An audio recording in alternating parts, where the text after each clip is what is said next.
Aos 95 anos, Clint Eastwood conta finalmente a verdade sobre Rob Reiner. Clint Eastwood nasceu Clinton Eastwood Jr. a 31 de maio de 1930 em São Francisco, na Califórnia, durante a Grande Depressão. Os seus primeiros anos foram marcados por mudanças frequentes, acompanhando as oportunidades de trabalho da sua família por toda a Califórnia. Uma educação nômada que lhe incutiu tanto a autossuficiência como a reserva emocional. Eastwood era uma criança tranquila e introspectiva, que se sentia mais à vontade a observar do que a falar, características que mais tarde definiriam a sua persona no ecrã. A música desempenhou desde cedo um papel importante na sua vida, particularmente o jazz e o piano, que cultivaram uma apreciação permanente pelo ritmo, pela atmosfera e pela subtileza, elementos que influenciariam o seu estilo cinematográfico. Após se formar no liceu, Eastwood trabalhou em diversas funções, incluindo nadador salvador, lenhador e empregado de posto de gasolina. Estas experiências conectaram-no com a realidade da classe trabalhadora e deram-lhe um profundo respeito pelo trabalho manual e pela resiliência. O seu caminho para a atuação não foi imediato nem garantido. Surgiu gradualmente, quase por acaso, depois de ter sido dispensado do exército dos SEALs e de ter começado a explorar oportunidades em Hollywood. O início da carreira de ator de Eastwood foi marcado pela rejeição e incerteza. Contratado pela Universal Pictures em meados da década de 1950, foi dispensado depois de pequenos papéis não terem impressionado os executivos do estúdio, que criticaram a sua aparência, voz e alegada falta de carisma. Em vez de o derrotarem, estes contratempos fortaleceram a sua determinação. Continuou a estudar representação, aceitando pequenos papéis e aguardando pacientemente uma oportunidade que lhe permitisse crescer em vez de se conformar. Esta oportunidade surgiu em 1959, com a série televisiva Rawhide. Interpretando Rowdy Yates, Eastwood conquistou trabalho constante e visibilidade ao longo de 8 temporadas. Embora o papel lhe proporcionasse estabilidade financeira e reconhecimento, sentia-se criativamente limitado e procurava materiais mais complexos. A sua disponibilidade para correr um grande risco, deixando a televisão americana para trabalhar no cinema italiano, mudaria a sua vida e a história do cinema. Em meados da década de 1960, Eastwood aceitou um papel modestamente remunerado na trilogia dos dólares de Sergio Leone, um punhado de dólares por mais alguns dólares, e O Bom, o Mal e o Feio. Estes filmes revolucionaram o gênero western e apresentaram a icônica personagem de Eastwood, o Homem Sem Nome, um anti-herói lacônico e moralmente ambíguo, cujos diálogos minimalistas e olhar penetrante transmitiam muito. A prestação de Eastwood redefiniu a masculinidade nos ecrãs. Não era extravagante nem prolixo. Em vez disso, o seu poder residia na contenção, na presença e na subtileza. O sucesso destes filmes transformou-o numa estrela internacional e alterou para sempre o tom e a estética do cinema ocidental. Mais importante ainda, deram a Eastwood controlo sobre as suas escolhas profissionais, direção criativa e independência profissional. Ao regressar a Hollywood no final dos anos 1960 e 1970, Eastwood tornou-se uma das estrelas mais rentáveis da indústria. Filmes como Dirty Harry consolidaram a sua imagem de um defensor da justiça duro e intransigente. A personagem de Harry Callahan gerou intensos debates, sendo elogiada por alguns como um reflexo da frustração pública com o crime e criticada por outros como emblemática do autoritarismo. Eastwood, no entanto, resistiu consistentemente a interpretações simplistas, insistindo que as suas personagens refletiam complexidade moral em vez de ideologia. Ao longo deste período, Eastwood demonstrou uma notável versatilidade, atuando em westerns, filmes de ação, thrillers, dramas românticos e comédias. Filmes como Play Misty for Me, High Plains Drifter, The Outlaw, Josie Wales, Every Which Way But Loose e Escape from Alcatraz demonstraram a sua versatilidade e crescente confiança atrás das câmaras. Ele não estava apenas a representar, estava a aprender, a experimentar e a preparar-se silenciosamente para a sua transformação mais significativa. Como realizador, Clint Eastwood desenvolveu um estilo singular, caracterizado pela economia, contenção emocional e profundo respeito pelos atores. Privilegiava os planos mínimos, a iluminação natural e uma narrativa discreta, permitindo que as interpretações respirassem e as histórias se desenrolassem sem excessos. Os seus filmes exploravam frequentemente temas como o envelhecimento, o arrependimento, a redenção, a violência e as consequências morais, assuntos raramente tratados com tanta subtileza no cinema convencional. Os seus feitos como realizador atingiram o auge com Os Imperdoáveis, 1992, um western revisionista que desmantelou os mitos de heroísmo e violência que haviam definido o gênero. O filme valeu a Eastwood os Oscars de melhor realizador e melhor filme, consolidando-o como um dos grandes cineastas da sua geração. Seguiu-se a este triunfo uma extraordinária sequência de filmes aclamados pela crítica, incluindo Sobre Meninos e Lobos, Menina de Ouro, Cartas de Iwo Jima, Gran Torino, A Troca e Sniper Americano. O seu reconhecimento vai muito além de Hollywood. Eastwood foi homenageado com 3 prêmios César, uma das mais prestigiadas distinções do cinema europeu, o que reflete o profundo respeito que inspira na comunidade cinematográfica internacional. Em reconhecimento da sua profunda influência na cultura cinematográfica americana, recebeu também o prêmio pelo ensemble da obra do American Film Institute, uma homenagem reservada aos artistas cujo trabalho moldou fundamentalmente a identidade e a evolução do cinema nos Estados Unidos. Em 2000, a estatura global de Eastwood consolidou-se quando o Festival de Veneza lhe atribuiu o Leão de Ouro pelo conjunto da obra, uma das mais veneradas honras do cinema internacional.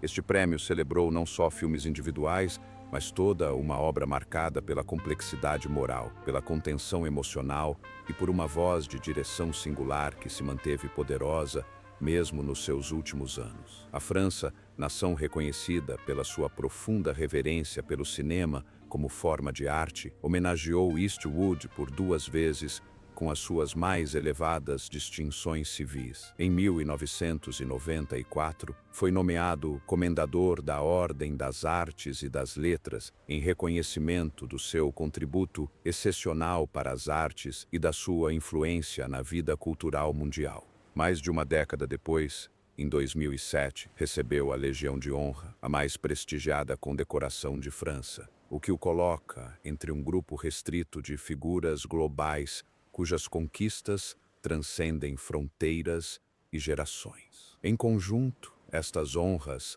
pintam o retrato de um artista cuja influência não se limita a um único país ou época, mas cujo legado continua a inspirar e a definir o cinema a uma escala verdadeiramente global. O casamento de Clint Eastwood com Margaret Maggie Neville Johnson foi o capítulo romântico mais longo e, em muitos aspectos, o mais complexo da sua vida.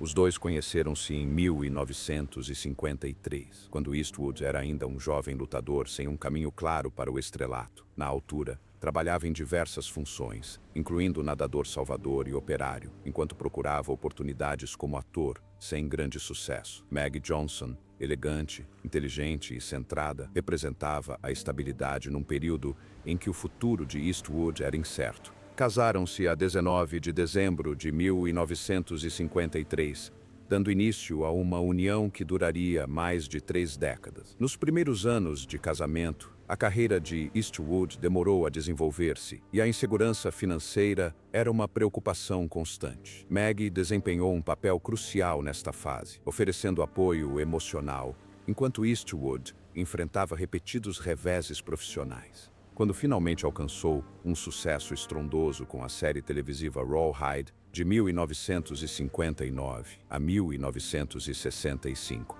as suas vidas mudaram drasticamente. A fama trouxe riqueza, visibilidade e oportunidades, mas também trouxe tensões que testariam o casamento durante anos. À medida que a estrela de Eastwood ascendeu com seus papéis icônicos na trilogia O Homem Sem Nome, de Sergio Leone, e, mais tarde, como o inspetor Harry Callahan, nos filmes de Dirty Harry, a sua agenda de trabalho exigente e a sua crescente independência alteraram a dinâmica da relação entre ambos. Maggie, por sua vez, manteve-se em grande parte longe dos holofotes de Hollywood, preferindo a privacidade e uma vida doméstica mais tranquila. Este contraste entre a persona pública de Eastwood e a natureza reservada de Meg tornou-se mais evidente com o tempo. O casamento foi marcado por longos períodos de separação e por infidelidades bem documentadas, que Eastwood reconheceu mais tarde com franqueza. Apesar destas dificuldades, o casal manteve-se legalmente casado durante décadas, um arranjo que refletia tanto a complexidade emocional como um sentido mútuo de responsabilidade. Maggie e Clint tiveram 2 filhos em comum: Kyle Eastwood, nascido em 1968, que se tornou um músico de jazz de sucesso, e Alison Eastwood, nascida em 1972, que seguiu uma carreira como atriz e cineasta.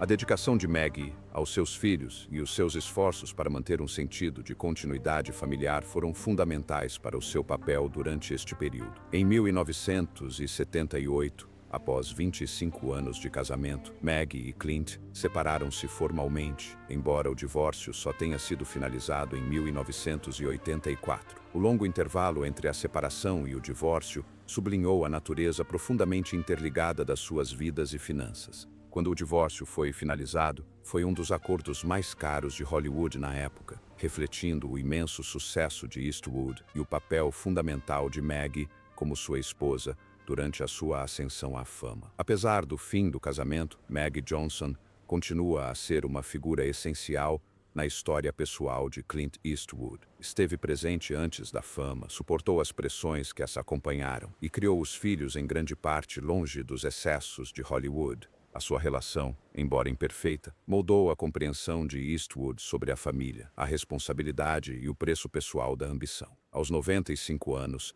Clint Eastwood fala com uma clareza que só advém de ter vivido uma vida criativa plena, sem o peso da necessidade de agradar. Olhando para trás, para mais de 7 décadas em Hollywood, Eastwood reflete não só sobre a sua própria carreira, mas também sobre a mudança de tom da indústria e as pessoas que passaram a simbolizar estas transformações. Quando questionado sobre Rob Reiner, Eastwood não demonstra amargura ou hostilidade. Em vez disso, os seus comentários são ponderados, filosóficos e fundamentados na convicção de que Hollywood se afastou do seu propósito original: contar histórias que unem em vez de dividir. Nunca tive problemas com o Rob enquanto cineasta, afirma Eastwood. Ele é talentoso. Não se fazem os filmes que fez sem perceber de personagens e de timing. Eastwood reconhece as conquistas de Reiner, particularmente as suas primeiras obras, que enfatizavam o humor, a ternura e a ligação humana. Para Eastwood, estes filmes representavam uma época em que Hollywood estava menos preocupada com as mensagens ideológicas e mais focada na técnica. O que incomoda Eastwood, no entanto, é o que ele vê como uma transformação, não só em Reiner, mas na cultura que o rodeia. A dada altura, o negócio deixou de ser movido pela curiosidade, reflete Eastwood. A questão passou a ser a certeza, e a certeza é perigosa na arte. Na visão de Eastwood, Reiner tornou-se emblemático de uma classe de Hollywood que já não tolera discordâncias, confundindo convicção moral com superioridade moral. Eastwood contrapõe isto à sua própria abordagem em relação ao cinema e à vida pública. Nunca acreditei que o meu trabalho fosse dizer às pessoas o que pensar, diz. O meu trabalho era mostrar às pessoas quem elas são. Explica que os seus filmes, mesmo os polêmicos, nunca tiveram a intenção de dar lições ao público, mas sim de provocar reflexão. Quer fosse a realizar westerns, filmes de guerra ou estudos de personagens intimistas, Eastwood diz confiar que os espectadores tirariam as suas próprias conclusões. Segundo Eastwood, a verdadeira divergência entre ele e Reiner não é política, mas filosófica. Rob quer ganhar discussões, diz Eastwood. Quero fazer perguntas. Defende que Hollywood já prosperou com base no atrito criativo, onde artistas com visões do mundo radicalmente diferentes colaboravam sem exigir conformidade ideológica. Hoje, Eastwood acredita que esse espírito se perdeu. Houve um tempo em que era possível discordar e ainda assim, respeitar o outro. Recorda Eastwood. Ora, discordar é tratado como uma falha moral. Sugere que o ativismo declarado de Reiner reflete uma tendência mais ampla em que os artistas confundem volume com virtude. Para Eastwood, A certeza moral fecha portas que a narrativa deveria deixar abertas. Eastwood tem o cuidado de não se colocar como vítima. Ninguém me vai silenciar, diz. Já dei a minha opinião. O que o preocupa é a geração mais jovem de cineastas que se sente pressionada para alinhar com opiniões já estabelecidas. Tem medo de ser honestos, diz, e o medo nunca produziu boa arte. Quando questionado se acha que Reiner compreende esta crítica, Eastwood hesita. Não sei, admite. As pessoas ouvem o que querem ouvir. Sublinha que os seus comentários não são ataques pessoais, mas reflexões sobre um sistema que recompensa a indignação em vez da perspicácia. Rob não criou este sistema, diz Eastwood, mas sente-se confortável dentro dele. Aos 95 anos, Eastwood não demonstra qualquer vontade de acertar contas. O seu tom é calmo, quase distante. A vida é demasiado curta para rancores, diz. O que continua a ser importante para ele é o legado, não os prêmios ou os números de bilheteira, mas a liberdade de contar histórias com honestidade. Prefiro fazer um filme que incomode as pessoas do que um que lhes diga que são perfeitas. No final, a verdade de Eastwood sobre Rob Reiner não é uma revelação, mas um lamento. É a tristeza de um artista que vê uma indústria trocar a curiosidade pela conformidade. Hollywood costumava ser um lugar onde os de fora tinham lugar, diz Eastwood. Agora é um lugar onde todos estão a tentar provar que fazem parte do meio. Para Clint Eastwood, esta mudança importa muito mais do que qualquer nome em particular.